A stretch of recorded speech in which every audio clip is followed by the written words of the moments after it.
हे लोर्के ठिटो हाई काली हलकै बढेको भेट्यौ कान्छी जवानी चढेको लोर्के ठिटो हाई काली हलकै बढेको भेट्यौ कान्छी जवानी चढेको पानी खानी हाई काली तिरतिरे धारो माया लाउनी डाँडैको चौतारो हाई माया लाउनी डाँडैको चौतारो।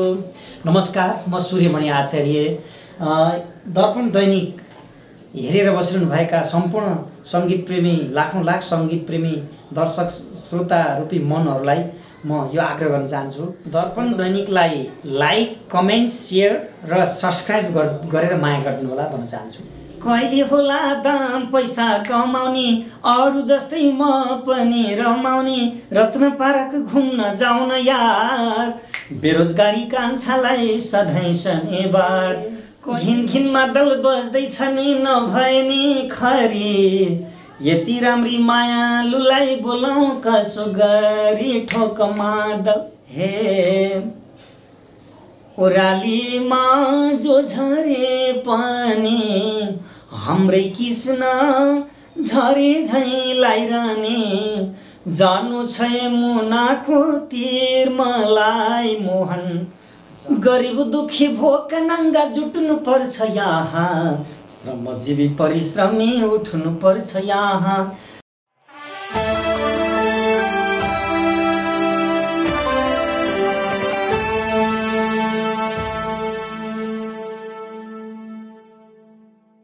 नमस्कार, दर्पण दैनिकमा यहाँलाई हार्दिक स्वागत छ। आज हामीसँग कुराकानी गर्नका लागि काठ क्षेत्रका एकजना चर्चित गायक हुनुहुन्छ सूर्यमणि आचार्य। उहाँसँग आज हामी यो 30 गीतको परिप्रेक्ष्यमा आएका विसङ्गति विकृतिका गीत सङ्गीतका विषयवस्तुदेखि लिएर अनेक साङ्गीतिक विषयवस्तुमा रहेर कुराकानी गर्दैछौँ। यति बेला हामी गायक सूर्यमणि आचार्यलाई कार्यक्रममा स्वागत गर्न चाहन्छौँ। स्वागत छ यहाँलाई। दर्पण दैनिक हेरेर बसिरहनु भएका तमाम लाख सङ्गीत प्रेमी मनोहरमा मेरो नमस्कार व्यक्त गर्न चाहन्छु। केमा व्यस्त हुनुहुन्छ पछिल्लो समय? अब पछिल्लो समय यही हो, अब यो विश्वव्यापी फैलिरहेको यो कोभिड-19 कोरोना भाइरसले गर्दा यतिखेर जनजीवन अलिकति अस्तव्यस्त भइरहेको अवस्था। त्यसपछि अब यतिखेर त मेला महोत्सव स्टेज कार्यक्रमहरू हुने अवस्था रहेन, सबै कुराहरू ठप्प छ। नयाँ सिर्जनाहरू बनाउने अनि त्यसपछि अब भनौँ न भोलिको लागि चाहिँ तयारी। यो महामारीले शान्त भइसके महामारीबाट भनौँ शान्त भइसकेपछि राम्रा सिर्जनालाई बजारमा ल्याउने, गीत सङ्गीत निकाल्ने, त्यो स्टेज प्रोग्रामहरू गर्ने समय नमिले पनि सिर्जना गर्ने समय चाहिँ प्रशस्त दियो यो कोरोना महामारी लकडाउन छ। तपाईँले चाहिँ के गर्नुभयो बिचमा?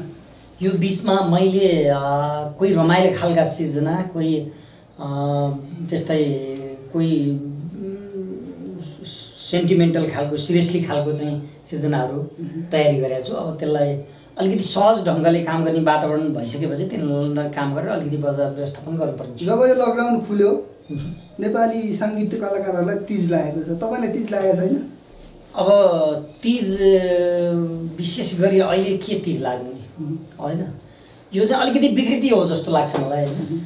स्रष्टा सर्जकहरूले पनि एउटा सिर्जना बनाउँदाखेरि एउटा मौलिकता भने के हो त, लोकसङ्गीतको पहिचान भने के हो, त्यो कुराहरू बुझ्नु जरुरी छ। के हो लोकसङ्गीत र मौलिकता? त्यो मौलिकता भने के हो भन्दाखेरि मौलिकता भने एउटा चाहिँ गाउँका ती ठेट नेपाली शब्द, ठेट चाहिँ जीवन्त रहने शब्द होइन, ठेट दुःख सुखका कुराहरू, गुन्द्रुक ढेँडोका कुराहरू, ती गाउँ पाखा पखेरुहरूका खोला नालाका कुराहरू, बुझ्नुभयो नि, मेरो बुझाइमा त्यो हो।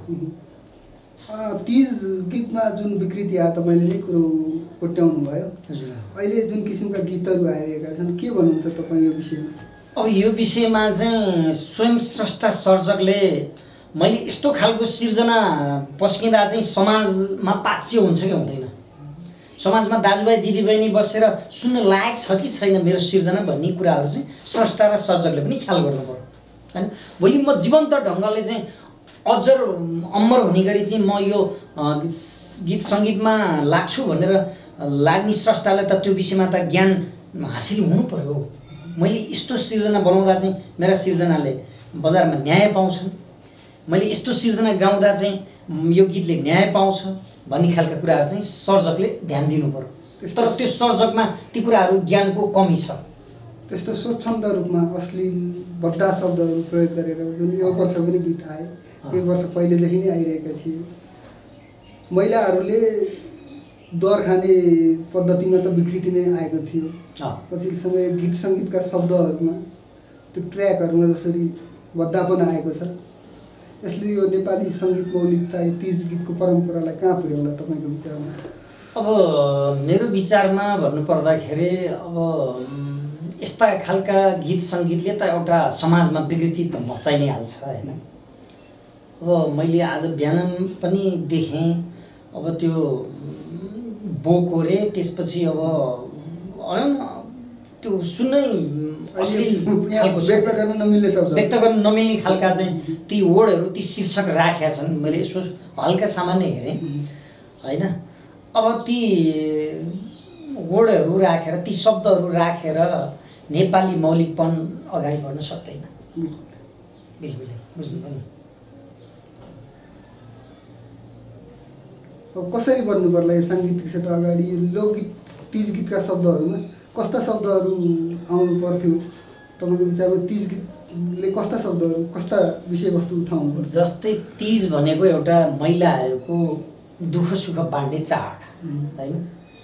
महिलाहरू हिजोको दिनमा भनौँ न, अब वो अहिलेको समयले परिवर्तन भयो, तर हिजोका कुराहरू सासूले बुहारीलाई गरेका थिचोमिचोहरू होइन, त्यसपछि अब बुहारीले चाहिँ भनौँ न घरबाट महिला हिंसा भोगेका कुराहरू होइन, त्यसपछि समाजले चाहिँ तिरस्कृत गरेका कुराहरू खोइ गीतमा आएका, ती चाहिँ दुःख सुखका वेदनाहरू, चेलीबेटीका चाहिँ आँसुका वेदनाहरू होइन, दुःखका वेदनाहरू भयो होइन। तर ती दुःखका वेदनाहरू जे जति एउटा मौलिकतामा आउनु पर्थ्यो त्यो आएन जस्तो मलाई लाग्छ। अहिले पछिल्लो समय दुर्गेश थापा, सुषमा कार्की लगायतका कलाकारहरूले जुन अश्लील भिडियोहरू, अश्लील शब्दहरू ल्याए नि, तपाईँको उनीहरूलाई सुझाव के छ, के भन्नु चाहनुहुन्छ? मेरो चाहिँ उहाँहरूलाई सुझाव एउटा मौलिक शब्दहरू, ठेट शब्दहरू चाहिँ ल्याउनु, समाजमा पस्ने खालका शब्दहरू चाहिँ ल्याउनुहोस्। समाजले भनौँ न अपाच्य शब्दहरू नल्याउनुहोस्, किनभने तपाईँहरूलाई नै राम्रो हुन्छ होइन। भोलिका दिनमा चाहिँ म यही क्षेत्रमा लागेर अगाडि बढ्छु, मैले यही क्षेत्रमा लागेर चाहिँ एउटा नेपालको एउटा मौल गीत सङ्गीतलाई माथि उठाउनु छ भन्ने तपाईँहरूलाई एउटा त्यो लाग्छ भने एउटा सबैले मन पराउने खालका शब्दहरू होइन, गाउँ पाखा परिवेशका कुना कन्दराका शब्दहरू ल्याउनुहोस् होइन। तपाईँले तीज गीत त अहिलेसम्म गर्नुभएको छ कि छैन? मैले छैन। पछिल्लो समय केटा मान्छेहरूले पनि धेरै तीज गीत ल्याउने प्रचलन छ। तीज गीतहरू केटीहरूले गाउने भनिन्थ्यो पहिले। के हो, केटीहरूले मात्रै गाउनुपर्छ कि तीज गीत केटाहरूले पनि ल्याउन उपयुक्त छ? अब गाउनु त अब पाइयो, सबैले गाउनु पाइयो। विशेष गरी अब महिलाहरूको चाड भएको हुनाले विशेष गरी महिला दिदीबहिनीहरूले यो तीजका सिर्जनालाई ल्याउँदा राम्रो होइन, स्वागत योग्य कुरा हो। तर अब अहिले चाहिँ पछिल्लो समयमा अब अलिकति पुरुष साथीहरूले पनि अब भनौँ न, अब दोहोरीको बजार छ, दोहोरी नि तीजको दोहोरी चल्छ भन्ने हिसाबले, तीजमा रत्युले आयो भन्ने हिसाबले अब केटा साथीहरूले पनि त्यसलाई चाहिँ दोहोरी जस्तो पारेर बनाउनुहुन्छ होइन। त्यसलाई तीज गीत भन्न सकिन्छ? त्यसलाई वास्तवमा तीज गीत भन्न सकिँदैन। हिजो हरिदेवी कोइराला दिदीले गाएका जस्ता सिर्जनाहरू होइन, दुःख सुख, चेलीको वेदना, चेलीका चाहिँ ती विरहका कुराहरू तर अहिले आएको छैन, बिल्कुल छैन। अहिले त अब पहिला जान पाऊँ भने छ, मलाई पोइ चाहियो भने छ, मलाई पोइ खोज्देऊ बाउ भने छ होइन। अलिकति शब्दहरू पनि अलिकति उच्छृङ्खल खालको क्या, समाजले पचाउन नसक्ने खालका शब्दहरू चाहिँ आइरहेछन्। अब यो विकृति। तपाईँले चाहिँ कस्ता खालका सिर्जनाहरू अहिलेसम्म बजारमा ल्याउनु भयो, के कति ल्याउनु भयो? मैले अब सिर्जनाहरूको विषयमा भन्नुपर्दा 2060 सालमा डाँडैमा हावा सरर सावित्री केसीजी र मैले डाँडैमा हावा सरर ल्यायौँ। त्यसपछि 2063 सालतिर अब नेपाल एउटा गरिब देश हो। नेपालबाट बाहिर विदेशमा धन कमाउन विदेशिएका ती युवा वर्गहरूलाई लक्षित गरेर एउटा सिर्जना ल्याइयो। साउदी नगरमा बाँचे आउँछु जन्मेको गाउँघरमा मरे बगरमा भन्ने टाइपको गीत। कस्तो गीत थियो यहाँ सुनाउन सकिन्छ मजाले? ओके, त्यो चाहिँ सन्देशमूलक। हे गरिबीले सतायो अति, छोड्नु पर्यो बाल बच्चा श्रीमती साउदी नगरमा। बाँचे आउँछु जन्मेको गाउँघरमा मरे बगरमा। गरिबीले सतायो अति, छोड्नु पर्यो बाल बच्चा श्रीमती साउदी नगरमा। बाँचे आउँछु जन्मेको गाउँघरमा मरे बगरमा। बाँचे आउँछु जन्मेको गाउँघरमा मरे बगरमा। यस्ता दुःख पीडाका गीतहरू, विदेशीहरूका पीडाहरू त्यो समयमा एकदमै धेरै आउँथे, धेरै चल्थे पनि। अहिले त्यो गीत सङ्गीतको त्यो बजारको त्यो माहौल पनि छैन। अनि अहिले त्यस्ता सृजनाहरू हराउँदै गए। त्यो के कारणले, बजारकै कारणले हराएका हुन्? अब त्यस्ता सृजनाहरू हराउनु बिल्कुल हुँदैन। हिजोको दिनमा चाहिँ आदरणीय पुरुषोत्तम दाइले जस्तै पानी घट्टमा होइन, त्यो पनि त्यस्तै खालको एउटा सन्देश बोकेको गीत हो होइन। दुःख पीडाका गीतहरू के बजारको अभावले नै, बजार नभएको कारणले नै आउन छोड्या हुन् कि के कारणले जस्तो लाग्छ यहाँलाई? जस्तै के हुन्छ भने दुःख र पीडाका गीतहरूको पनि एउटा दर्शक हुनुहुन्छ होइन। छुट्टै एउटा पीडा वेदना छुट्टै छ, त्यसको पनि एउटा कथा विषयवस्तु त्यो ढङ्गले ल्यायो भने नचल्ने होइन, चल्छ। जस्तै फुल्यो बामरी म भोलि गइहाल्छु बसेर राम्रो होइन, त्यो पनि एउटा सन्देशमूलक गीत हो होइन। चल्यो त खै बजारमा होइन। शब्दहरू संयोजन गर्दाखेरि अलिकति राम्रा शब्दहरू, जीवन्त काल झैँ रहने खालका शब्दहरू ल्यायो भने नचलिने चल्छ। अहिले कलाकारहरूको बाढी आएको कारणले पनि यो बजार खसेको हो। एकदमै एउटा निश्चित मापदण्ड छैन।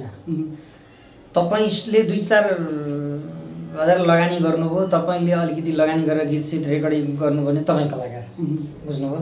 तपाईँमा एउटा निश्चित भनौँ न योसम्म चाहिँ क्राइटेरियाबाट कलाकार बन्नु पाउने भनेर राज्यले त्यो ढङ्गको मापदण्ड तोक्या छैन, बुझ्नुभयो नि?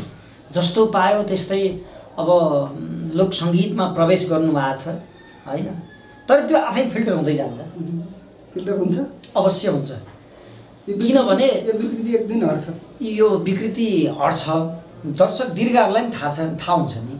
अब यो गीतमा अब स्वरले न्याय पाएको छ छैन भन्ने कुराहरू त आजभोलि दर्शक दीर्घहरू पनि बाठा भइसक्नुभयो होइन। यो गीतमा चाहिँ स्टुडियोमा यो अटोट्युनिङ गरेका छ कि छैन भन्ने कुराहरू होइन। वास्तविक स्वर कस्तो थियो, वास्तविक स्वर कस्तो आउनुपर्ने हो, वास्तविक स्वर कस्तो हुनुपर्छ भन्ने कुराहरू त दर्शक दीर्घहरूलाई पनि थाहा छ, अलिअलि सामान्य जानकारी होइन। त्यो भएर अलिकति स्रष्टाहरूले पनि अब म मिडियामा मेरो नाम आउँछ अरे भन्दैमा, मिडियामा चाहिँ मेरो फोटो आउँछ अरे भन्दैमा चाहिँ अलिकति स्वर नभएका स्रष्टा सर्जकहरूले, गाउने तरिकाहरू थाहा नभएका स्रष्टा सर्जकहरूले चाहिँ अलिकति सङ्गीतमा अलिकति केही बुझेर सङ्गीतको त्यो सरगमहरू, सङ्गीतको सरगममा मेरो स्वर चाहिँ म्याच हुन्छ कि हुँदैन होइन, मेरो चाहिँ सङ्गीतमा चाहिँ मिल्छ कि मिल्दैन भन्ने कुराहरू चाहिँ स्रष्टाले थाहा पाउनुपर्छ। तपाईँको साङ्गीतिक यात्रा कसरी, कहिलेदेखि, कहाँबाट सुरु भयो, त्यो पृष्ठभूमि अलिकति बताइदिनु। मेरो चाहिँ साङ्गीतिक यात्रा जब म सिन्धुपाल्चोक भाँडे गाउँमा जन्मेँ, त्यसपछि बाल्यकालदेखि नै म 6-7 कक्षा पढ्दैखेरि नै अलिकति गीत सङ्गीत भनेपछि अलिकति नजिक हुन्थेँ होइन। हरेक स्कुलका अतिरिक्त कार्यक्रमहरूमा हाम्रो सिन्धुपाल्चोकको असिल खर्कमा स्कुल जीवनदेखि नै अतिरिक्त कार्यक्रमहरू हुन्थ्यो। मलाई सरहरूले चाहिँ अलिकति जागृति गराउनुहुन्थ्यो। उहाँ भाइ जो ठिक छ, उहाँको राम्रो छ स्वर, तपाईँ गाउनु पऱ्यो भनेर मलाई हौसला प्रदान गर्नुहुन्थ्यो होइन। त्यसपछि 7-8 कक्षा पढ्दैखेरि नै म गायन क्षेत्रमा, त्यसपछि कविताहरू भन्थेँ, मादल बजाउँथेँ, अलिअलि वक्तृत्व कलामा पनि बोल्ने ओर्ने कुराहरूमा मलाई सहभागिता जनाउनु गर्नुहुन्थ्यो सरहरूले। प्रायः फर्स्ट सेकेन्ड थर्ड हुन्थ्यो। यस्तै छ। त्यसपछि कस्ता किसिमको गीतहरू ल्याउनु भयो, कतिवटा ल्याउनु भयो? अहिलेसम्मको पिरियडमा कोही एउटा राष्ट्र परिवर्तन, एउटा जनजागरण खालका होइन, एउटा चाहिँ परिवर्तनशील आवाजहरूलाई पनि अगाडि बढायौँ। त्यसपछि अब लोकदोहोरीको पाटो त छँदैछ होइन। भजनहरू पनि गाउनुभयो कि? भजन पनि गाएँ। म यस्तो हुन्छ जस्तै सप्ताहहरू यतात्यता धार्मिक केही कार्यक्रम पऱ्यो भने मलाई पण्डितज्यूहरूले ल सर एकछिन चाहिँ भक्तजनलाई तपाईँको चाहिँ लोकलयमा हाम्रो लोकलयमा अब मिठो भजन दिनुपर्छ भनेर मलाई बोलाउनुहुन्छ। उहाँहरूले माया गर्नुहुन्छ र म भक्ति सङ्गीतपट्टि पनि आबद्ध छु। एउटा भजन अहिले गाएर सुनाइदिनुहोस् न। ल ठिक छ, भनिहाल्नुभयो। म एउटा लोक भजन। हे ओरालीमा जो झरे पानी हाम्रै किस्न झरे झैँ लाइरहने, जानु छ मुनाको तिर मलाई मोहन, जानु छ मुनाको तिर, जानु छ मुनाको तिर मलाई मोहन, जानु छ मुनाको तिर। कृष्ण भजन। कृष्ण भजन होइन त? यो कृष्ण भजन प्रति चाहिँ यो सप्ताह ज्ञानमा आएको गीततिरबाटै तपाईँ त्यो प्रभावित हुनुभयो? एकदमै कृष्ण भजनबाट। अब कृष्ण भजन भयो, शिव भजन भयो होइन। त्यसपछि अन्य भगवान्का भजनहरू त एल्बमहरू पनि निकाल्नु भएको छ? गरेको छैन, अब चाहिँ तयारीको सिलसिलामा। स्टेजतिर गाउनुहुन्छ? हजुर, स्टेजतिर हरेक धार्मिक कार्यक्रम पर्दा ओर्दा। अघि तपाईँले डाँडैमा हावा सर पहिले गाएँ भन्नुभयो, त्यहीबाट नै तपाईँ सूर्यमणि आचार्य भनेर केही रूपमा चिनिनु भयो पहिल्यै गीतबाट? एकदमै, त्यो गीतबाट अलिअलि चिने। अनि त्यसपछि अलिक पछि एउटा रत्नपारा घुम्न जाउन यार बेरोजगारी कान्छालाई सधैँ शनिबार, त्यो तपाईँको थियो? एकदम, म र सोहा कुँवरको प्रस्तुतिमा बजारमा आएको थियो। त्यो पछिल्लो समय चाहिँ तपाईँको अहिले एकदमै हिट गीत जो अहिले रत्तेौलीमा दोहोरीमा सबैतिर हिट भनेको पानी खाने तिरतिरे धारो माया लाउने डाँडेको चौर, एकदम गीतको बारेमा अलिकति बताइदिनु। त्यो गीतको विषयमा चाहिँ चर्चित युवा कानुन व्यवसायी राजकुमार होमागाई र मेरो प्रस्तुतिमा बजारमा आएको गीत हो होइन। त्यो विषयमा भन्नुपर्दाखेरि, त्यो गीतको विषयमा भन्नुपर्दा अब नेपालका ती डाँडा काँडाहरूमा एउटा सँगै चाहिँ तिरतिरे धारा होस्, माया र पिरतीका कुरा भन्दा पनि मैले त्यो गीतमा चाहिँ डाँडा काँडामा चौतारी होस् शीतल खाने, त्यहाँ भरियाहरूले चाहिँ भारी बिसाउँदै दुःख र सुखका गफ गर्ने रमाइलो चौतारी होस्। अनि त्यो चौतारीको छेउमा चाहिँ पसिना पुस्दै पानी खाने धार होस्। अनि त्यसपछि ती भरियाहरूले चाहिँ जिन्दगीका दुःख सुखका अभिव्यक्तिसँगै आनन्दले चाहिँ भारी बिसाएर सास फेर्न पाऊँ भन्ने खालको कुराहरूलाई गर्दै त्यो गीत तयारी गर्यो। अलिकति माया र पिरतीका कुराहरू छन्। यस्तैबाट सूर्यमणि आचार्यलाई लोक सङ्गीत जगतमा चिनाउनको लागि यो गीतले महत्त्वपूर्ण भूमिका खेल्यो। एकदमै, यो गीतले अब राम्रै चर्चा परिचर्चा कमायो।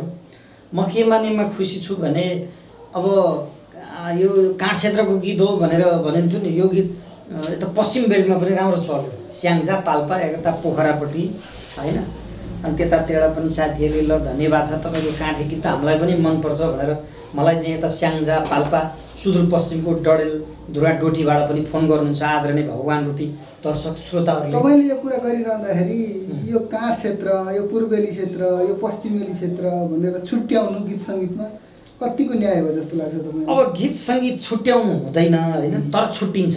कसरी भन्दाखेरि अब हिजोका दिनमा घुम्तिनी र लेट भयो, खानी खोला बाँचेमा भेट होला, यो काँठे गीत हो भनेर छुट्याइयो होइन, तर यसरी छुट्याउनु हुँदैन। काँठे गीत भए पनि समग्र देश राष्ट्रभरि चलेको छ, बुझ्नुभयो नि। अब सुदूरपश्चिमको एउटा देउडाको मुलुकको संस्कृति बेग्लै छ हैन।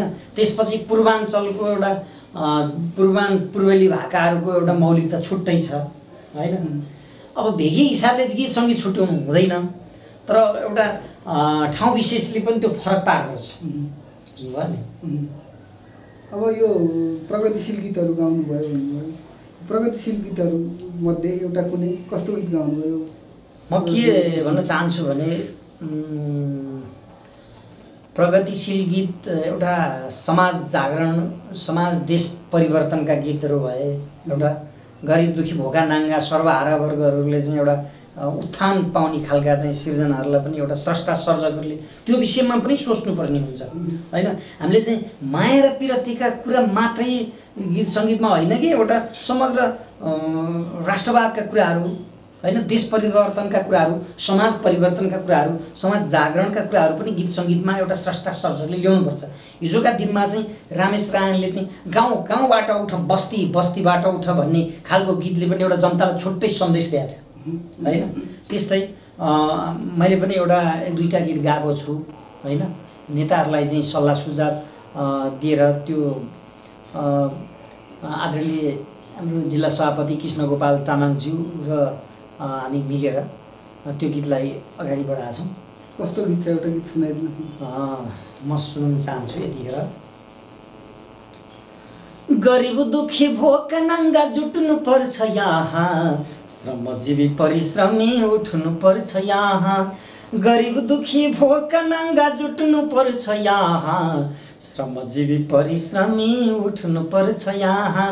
ए है नेता सुन हाम्रो व्यथा, भाषण जनता नउतान यता, भाषण जनता नउतान यता। अहिलेको देशको परिस्थिति पनि त्यस्तै छ, कसरी हेर्नु भएको छ राजनीतिक अवस्थालाई तपाईँले? त्यही त, अब जनताहरू चाहिँ न यता न त्यता अलिकति विचलित भएको अवस्थामा यो देशले एउटा निकास पाउनुपर्छ हैन।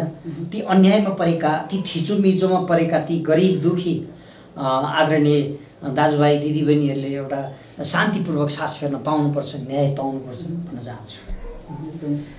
अब यो अहिले लोक सङ्गीतको श्रीवृद्धिका लागि, संरक्षणका लागि भनेर विभिन्न सङ्घ संस्थाहरू लागि परेका छन्।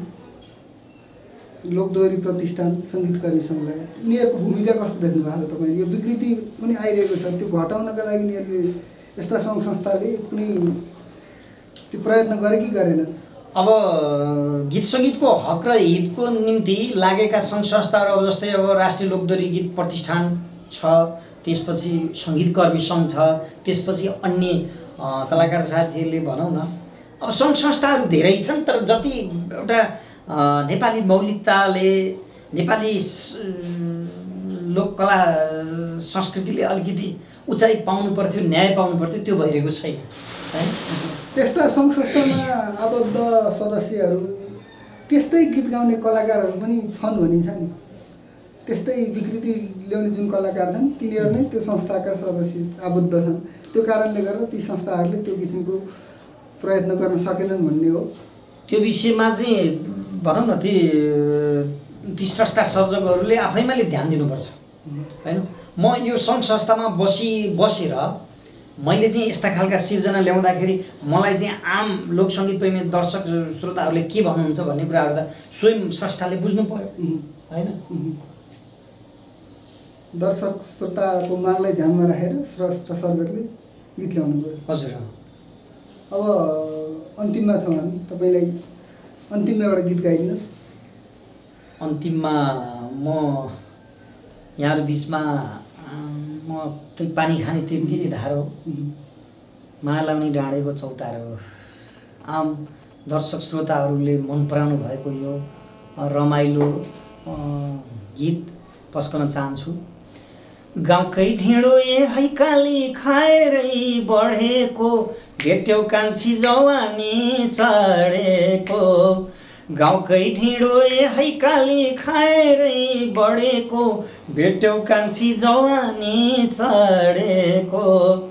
पानी खाने हैकाली तिरतिरे धारो, माया लाउने डाँडैको चौतारो। ए है माया लाउने डाँडैको चौतारो। अब नयाँ चाहिँ के आउँदैछ यहाँको? अब नयाँ यो DAR मुभिजको बजार व्यवस्थापनमा एउटा गीत गायिका सीता थापा दिदी अनि मेरो आवाजमा आउँदैछ। यो चाहिँ भदौको पहिलो सातामा साथीहरूले बजार व्यवस्थापन गर्दै हुनुहुन्छ। कस्तो शब्द छ त्यसमा? यो चाहिँ यो पनि रमाइलो खालको। ठोक मादल बजाइदियो ताली हाम्रो जोडी हिट हुन्छ यसपालि। हिट हुने कुरा छ होइन? म एक लाइन गाएर पनि सुनाउँछु। त्यो गीत पस्कन चाहन्छु यहाँ बिचमा। हे घिन घिन मादल बज्दैछ नि नभए नि खरी, यति राम्री मायालुलाई बोलाउँ कसो गरी। ठोक मादल बजाइदेऊ ताले हाम्रो जोडी हिट हुन्छ यसपालि। हो नि साँच्चै नभन्या मात्रै हाम्रो जोडी हिट हुन्छ यसपालि। अरे हाम्रो जोडी हिट हुन्छ यसपालि। अब अन्त्यमा के भन्न चाहनुहुन्छ दर्शक श्रोतालाई? अब अन्त्यमा म दर्शक श्रोताहरूलाई यही भन्न चाहन्छु, एउटा राम्रा खालका सिर्जनाहरूलाई मन पराउनुहोस्, राम्रा खालका सिर्जनाहरूलाई माया गरिदिनुहोस्। एउटा मौलिकता, गुन्द्रुक र ढिँडो, उकाली ओह्राली आरो अबरुवाका ती खोला नालाका ती सुसेलीहरूलाई, नेपालका ती वास्तविक ठेट मौलिक शब्दहरूलाई माया गरिदिनु होला भन्न चाहन्छु। र यहाँहरू बिचमा बोल्दै जाने क्रममा मेरा पनि केही कमी कमजोरी हुन गएको भए यहाँहरू बिचमा क्षमा याचना व्यक्त गर्न चाहन्छु। र अबका दिनमा सुधार गर्ने बाचासहित विशेष गरी मलाई यो जानी नजानी केही कुराहरू बोल्ने अवसर दिनुभयो। विशेष गरी दर्पण दैनिक का सम्पूर्ण साथीहरूलाई म धेरैभन्दा धेरै धन्यवाद व्यक्त गर्न चाहन्छु। र राम्रा खालका सिर्जनालाई माया गरिदिनुका निम्ति आदरणीय भगवान रूपी लोकसङ्गीत प्रेमी सम्पूर्ण मनहरूलाई आग्रह गर्न चाहन्छु। समयको लागि यहाँलाई एकदमै धन्यवाद दिन चाहन्छु। यहाँहरूलाई पनि धेरै धेरै धन्यवाद छ। यतिखेर चाहिँ म गायिका सुवा कुँवर र मेरो प्रस्तुतिमा रहेको गीत रत्नपारा घुम्न जाउन यार यहाँहरू बिचमा पस्कन चाहन्छु। कहिले होला दाम पैसा कमाउने, अरू जस्तै म पनि रमाउने, रत्नपार्क घुम्न जाउन यार, बेरोजगारी कान्छालाई सधैँ शनिबार। कहिले होला दाम पैसा कमाउने, अरू जस्तै म पनि रमाउने, रत्नपार्क घुम्न जाउन यार, बेरोजगारी कान्छालाई सधैँ शनिबार, बेरोजगारी कान्छालाई सधैँ शनिबार।